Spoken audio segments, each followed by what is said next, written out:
হাদিকে গুলি করা হয়েছিল বাংলাদেশকে ভয় দেখানোর জন্য। মানুষ এই ভোটের মধ্য দিয়ে দেশের মালিকানা বুঝে নেবে। প্রথমে আমি যেটা বলতে চাই যে আমরা সবাই জানি এই নির্বাচনটা স্রেফ আরেকটা নির্বাচন না, এটার একটা বিশেষ ভূমিকা আছে। দীর্ঘ 3 টার্ম বাংলাদেশের মানুষ ভোট দিতে পারে নাই।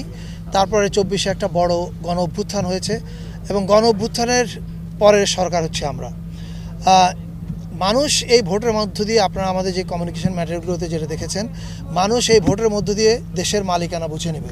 এই দেশের মালিকানা বাংলাদেশের মানুষের হাতে ছিল না, এটা আপনারা সবাই জানেন। একটা হচ্ছে সংসদ নির্বাচনে ভোট দিয়ে সে দেশের মালিকানা বুঝে নেবে, আরেকটা হচ্ছে গণভোট, যেটা আমাদের কাছে আমরা মনে করি খুবই গুরুত্বপূর্ণ। হয়তোবা সংসদ নির্বাচন হচ্ছে গুরুত্বপূর্ণ এই অর্থে যে এটা আমাদের ভবিষ্যতের বাংলাদেশের পথরেখা নির্ধারণ করবে। এই কাজটা মানে এই দুইটা নির্বাচন যেন মানুষের কাছে আমরা মেসেজটা পৌঁছাতে পারি, সেই মেসেজ পৌঁছানোর জন্য এই ভোটের গাড়ি কার্যক্রম চলছে এবং একই সঙ্গে তথ্য মন্ত্রণালয় অনেকগুলো কার্যক্রম করছে। এটা রিজন আপা একটু পরে বলবে, শুনবেন। আমরা বিশ্বাস করি অনেক বাধা আসবে, বাংলাদেশ গণতান্ত্রিক ধারায় যাক এটা যারা চায় না তারা নানা রকম বাধা সৃষ্টি করবে। আমাদের এই বাধা অতিক্রম করে নির্বাচনের দিকে আগাতে হবে।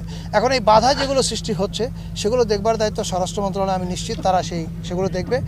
আমাদের দায়িত্ব হচ্ছে এই নির্বাচনে মানুষকে অ্যাওয়্যার করা, এই নির্বাচনে স্টেক কী তাদের সামনে এটা তাদেরকে বলা এবং তাদেরকে উদ্বুদ্ধ করা, তাদের দেশের মালিকানা তারা যেন সবাই বুঝে নেয়। এই যে ঘটনাগুলো ঘটছে এগুলো তো ভয় দেখানোর জন্য, যাতে গণতান্ত্রিক যে ডেমোক্রেটিক ট্রানজিশন হওয়ার কথা সেটা যেন না হয়।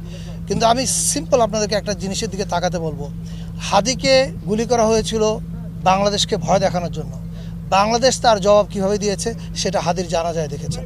সো আই থিঙ্ক এখানেই উত্তরটা আছে, কোনো কিছু দিয়ে ভয় দেখানো যাবে না, ডেমোক্রেটিক ট্রানজিশন এবং ইলেকশন হবে।